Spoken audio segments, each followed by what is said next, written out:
Hi friends, welcome to my channel JB news Tamil. இன்றைக்கி நம்ம சேனலில் நம்ம என்ன வீடியோ பார்க்க போகிறோம்னா, நம்ம லாஸ்ட்டு மந்த்து போட்ட வீடியோவில் பட்டா சிட்டா சம்மந்தமாக போட்ட வீடியோவை கிட்டத்தட்ட 3 லட்சம் வியூஸ் பார்த்துருக்காங்க. ரொம்ப நன்றி. அதில் கேட்கப்பட்ட ஒரு சில கேள்விகள் கமெண்டாக கேட்கப்பட்டதுக்கு நான் பதில் சொல்லலாம் அப்படின்னு சொல்லி இந்த வீடியோவில் நான் நினைக்கிறேன். அந்த வீடியோவில் நிறைய லாகின் ப்ராப்ளம் வருது, நீங்கள் கொடுத்த டிஸ்கிரிப்ஷன் லிங்க்கில் லாகின் கேட்குது அப்படின்னாங்க.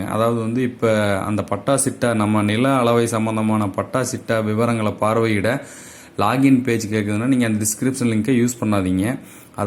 கூகுள் குரோம் ப்ரௌசரில் இந்த சர்ச் பாரில் நீங்கள் போயிட்டு பட்டா சிட்டான்னு அடிங்க போதும். பட்டா சிட்டான்னு மட்டும் அடிச்சிங்கன்னா அதை கிளிக் பண்ணிங்கன்னா அந்த ரிசல்ட்டில் ஃபஸ்ட் ரிசல்ட்டாக தமிழ்லேயே வரும். நமக்கு நில உரிமை பட்டா புலப்படம் சிட்டா நகர அப்படின்னு சொல்லி அந்த ஃபஸ்ட்டு ரிசல்ட்டில் வர்ற ஃபஸ்ட்டு லிங்க்கை கிளிக் பண்ணிங்கனாலே அந்த பேஜுக்கு கொண்டு போயிடும் நம்மளை. அதனால் டிஸ்கிரிப்ஷன் லிங்க் யூஸ் பண்ணி நீங்கள் கன்ஃபியூஸ் ஆக கூட வேணாம். நீங்கள் அந்த ஃபஸ்ட்டு லிங்கை கிளிக் பண்ணிங்கனாலே இங்கே மாவட்டம் அந்த இடத்துக்கு நம்மளை கொண்டு போயிடும், கிராமமா நகரமான்னு சொல்லி. இதில் நம்ம தேர்ந்தெடுத்துக்கலாம். இப்போ சென்னை மாவட்டம் கிளிக் பண்ணிங்கன்னா, நகர்ப்புறம் கிளிக் பண்ணிங்க அப்படின்னா நீங்கள் பட்டா சம்மந்தமான தகவலை தான் பார்க்க முடியும். நில வரைபடம் எஃப்எம்பி கிடைக்காது. இப்போ சென்னையில் நகர்ப்புறத்தில் இப்போ காட்டுறோம் பாருங்கள். நகர்ப்புறம் கிளிக் பண்ணோம்னா சென்னையில் வட்டம் கேட்கும். அடுத்து நகர நில அளவை சென்னை மாநகராட்சி இல்லை ஆவடி நகராட்சி இல்லை வேறு எந்த கும்பகோணம் எந்த நகராட்சி மாநகராட்சியோட நம்ம பட்டா சிட்டை பார்க்கணும்னாலும் நமக்கு எஃப்எம்பி காட்டாது. இப்போ அம்பத்தூர் வட்டத்தை கிளிக் பண்ணிவிட்டு நகரம் இதுவும் அம்பத்தூரை கிளிக் பண்ணிவிட்டு அதில் வர்ற வார்டில் இப்போ முகப்பேர் வார்டை கிளிக் பண்ணுறோம்னு வைங்க, பிளாக் கேட்கும். அதில் பிளாக் எண் ஒரு 5, இந்த புலையன் கேட்கும். புலையன் ஒரு 10ன்னு கொடுத்தோம்னா இங்கே உட்பிரிவு கேட்கும். உட்பிரிவு இல்லை அதனால 0ன்னு கொடுக்கணும் நம்ம. இப்போ அங்கீகார மதிப்பு இந்த இடத்துல பாருங்கள் எதுவுமே கேட்காது. நில வரைபடமா இல்லை பட்டா சிட்டா பார்க்க போகிறீங்களா இல்லை புலப்படம் வேணுமான்னு எந்த டீட்டெயிலும் கேட்காது. அது நகரப்புறங்களில் பட்டா மட்டும்தான் பார்க்க முடியும். நம்ம இதை பார்க்க முடியாது. இப்போ இந்த டயத்தில் நீங்கள் பேக் வர்றதுக்கு இந்த முன்பக்கம்ங்கிற ஆப்ஷனை கிளிக் பண்ணிங்கன்னா அந்த வெப்சைட்டோட ஃப்ரண்ட் பேஜ் வந்துடும்.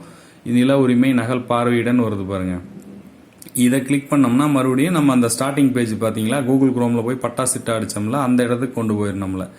இந்த இடத்துல நம்ம இப்போ மாவட்டம் மேக்சிமம் கிராமப்புற தகவல் தெளிவாக இருக்குது. இன்னும் நகர்ப்புறங்களில் இன்னும் நிறைய இதில் ஆன்லைன் பண்ணாமல் இருக்காங்க. நகராட்சியை பொறுத்த வரைக்கும் நிறைய நகராட்சிகளில் இன்னும் ஆன்லைன் இப்போ தான் சொல்லப்போனால் ஆவடி நகராட்சியில் இப்போ தான் ஆன்லைன் அப்லோட் பண்ணிட்டு வராங்க. அதுலேயும் நிறைய குறைபாடுகள் இருக்குது. இன்னும் கொஞ்சம் லேட் ஆகலாம் முழுவதும் கணினிக்கு மாற. இப்போ கிராமப்புறங்கள்னால் நமக்கு ரொம்ப மிகவும் ஈஸியாக இப்போ திண்டுக்கல் மாவட்டத்தில் கிராமப்புறம் கிளிக் பண்ணோம்னு வைங்க. கிராமப்புறம்னா நீங்கள் தான் உங்களுக்கு அந்த டீட்டெயில் தெரியணும். உங்களோட லேண்டோ வீடோ நகர்ப்புறத்தில் இருக்கா, கிராமப்புற எல்லையில் வருதா, நகர்ப்புற எல்லையில் வருதா. எடுத்துக்காட்டுக்கு இப்போ கிராமம்னா நம்ம இந்த ஊராட்சி ஒன்றிய எல்லைக்கு உட்பட்டதுன்னு வரும். நகர்ப்புறம்னா ஆவடி நகராட்சி எல்லைக்கு உட்பட்டது இல்லை சென்னை மாநகராட்சி எல்லைக்கு உட்பட்டதுன்னு சொத்து விவரத்தில் நம்ம அந்த டாக்குமெண்ட்டில் இருக்கும். அதை நம்ம புரிஞ்சு வச்சுக்கிட்டாலே சர்வே நம்பர் இதெல்லாம் தெரிஞ்சாலே ஈஸியாக பார்த்துடலாம். கிராமப்புறம்னா இதில் கிராமப்புறத்துலேயும் ஒரு சிலர் எஃப்எம்பி புலப்படம் டவுன்லோட் ஆடுன்னு சொன்னீங்க. அதை இப்போ நான் காட்டுறேன், லைவாகவே காட்டுறேன். இப்போ திண்டுக்கல் மாவட்டத்தில் வேடசந்தூர் வட்டம் கிளிக் பண்ணிட்டோம்னு வைங்க. கிராமம் நம்ம தேர்ந்தெடுக்கணும். கல்வார்பட்டிங்கிற கிராமம் தேர்ந்தெடுத்தோம்னா பட்டா எண் இல்லைன்னா புலையன் நமக்கு தெரிஞ்சிருக்கணும். புலையன் தெரிஞ்சிருந்துச்சுக்கினே வைங்க. புலையன் 1லேருந்து 1000 2000 வரைக்கும் இருக்கும். இப்போ புலையன் இப்போ நம்ம ஒரு 1005ன்னு அடிக்கிறோம்னு வைங்க. இப்போ அதில் சப்டிவிஷன் ஆகலைன்னா இந்த மாதிரி டாட் காமிக்கும். சப்டிவிஷன் ஆகிருந்துச்சுன்னா 1 2 3 4 சப்டிவிஷன் காமிக்கும். அது நம்மளோட சப்டிவிஷன் என்னன்னு தெரிஞ்சுக்கணும். தெரியலன்னு நீங்கள் 5 சப்டிவிஷனுமே போட்டு பாருங்கள். 1 2 3 4 எதில் வந்தாலும் எதுலையாவது ஒன்றில் உங்கள் லிங்க் இருக்கும். இப்போ இதில் பட்டா சிட்டா இப்போ நம்ம பட்டா சிட்டா கிளிக் பண்ணோம்னு வைங்க. பட்டா சிட்டா கிளிக் பண்ணோம்னா வியூ காமிக்கும். ஒரு சில சர்வே நம்பருக்கு இன்னும் அவங்க அரசாங்க பதிவேட்டில் தான் இருக்கும். லைவாக நம்ம அங்கே அரசாங்க ஆஃபீஸுக்கு போனோம்னா அந்த இதுக்கு விஓ ஆஃபீஸுக்கோ தாசில்தார் ஆஃபீஸுக்கோ போனோம்னா புலப்படம் எஃப்எம் ஸ்கெட்ச் இருக்கும். ஆன்லைனில் ஒரு சில நம்பருக்கு ஏற்றலை. நானே அது நிறைய நம்பருக்கு பார்த்துருக்கேன், ஏற்றலை. இப்போ பாருங்கள், இதை பட்டா சம்மந்தமான தகவல் வந்துருச்சு. நான் ஏன் குரோம் ப்ரௌசரில் போக சொன்னோம்னா நீங்கள் இந்த பிரிண்ட் ஆப்ஷனை கொடுத்து நீங்கள் பிரிண்ட் எடுத்து வச்சுக்கலாம் அப்டேட்டாக. இந்த கியூஆர் கோடை ஸ்கேன் பண்ணியோ இல்லை இந்த இதிலே டேட்டில் வந்துடுது பாருங்கள். இந்த டேட்டில் இது பிரிண்ட் எடுக்கப்பட்டதுன்னு சொல்லி அதிலே வந்துடும். இந்த பட்டாவுக்கு புலப்படம் போட்டோம்னா புலப்படம் வராது. என்ன ரீசன்னா அது சப்டிவிஷன் ஆகாதனால அதில் கொடுக்கலையோ இல்லை அவங்களே அப்லோட் பண்ணலையோ தெரில, எரர் காமிக்கும். பாருங்கள் மேலே எரர் காமிக்குது, புலப்படம் வரல. அது மாதிரி ஒரு சில இதுக்கு வந்து இன்னும் புலப்படம் ஆகலை. அதனால் அது இல்லை, புலப்படமே இல்லைன்னு நினைக்காதீங்க. பக்கத்தில் இருக்க விஓ ஆஃபீஸ் அணுகி அதில் புலப்படம் தேவைப்பட்டால் அது நீங்கள் ஒரு ஜெராக்ஸ் எடுத்து வச்சுக்கலாம். நிறைய சர்வே நம்பருக்கு 100க்கு 90% சர்வே நம்பருக்கு புலப்படம் அப்லோட் பண்ணிட்டாங்க. இன்னும் பண்ணிக்கிட்டு இருக்காங்க. இன்னும் முழுவதும் கணினி மயமாக்கப்பட்டுருச்சுன்னு இன்னும் நம்ம சொல்ல முடியாது. நகராட்சியில் மாநகராட்சியில் இன்னும் பண்ணலை. கிராமப்புறங்களில் மேக்சிமம் பண்ணிட்டாங்க.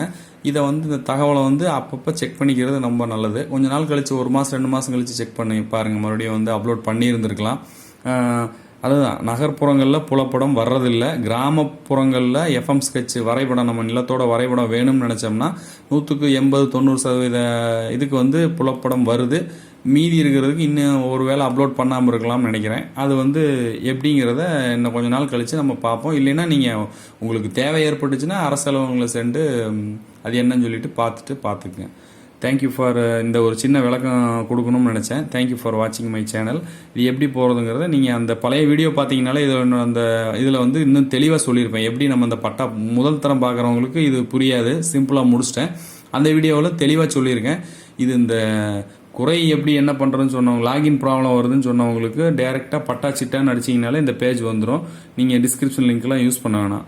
கூகுளில் போயிட்டு நீங்கள் வெறும் பட்டா சிட்டா அப்படின்னு டைப் பண்ணாலே நீங்கள் சர்ச் பார் கொடுத்தீங்கன்னா ஃபஸ்ட்டு ஓப்பன் ஆகிறதுலேயே உங்களுக்கு உள்ளே வந்துடும். அந்த மாவட்டம் இப்போ கிராமமாக நகரமானு தேர்ந்தெடுத்து அது தமிழில் இருக்கனால அதுவே கேட்கும். இப்போ கோயம்புத்தூர்னா கிராமப்புறம்னா கிராமப்புறம் கிளிக் பண்ணிக்கிங்க. அடுத்தடுத்து அதுவே கொண்டு போயிடும். நமக்கு என்ன தேவைங்கிறத அதுவே காமிச்சிடும். லாகின் பிரச்சனைக்கு இது ஈஸி.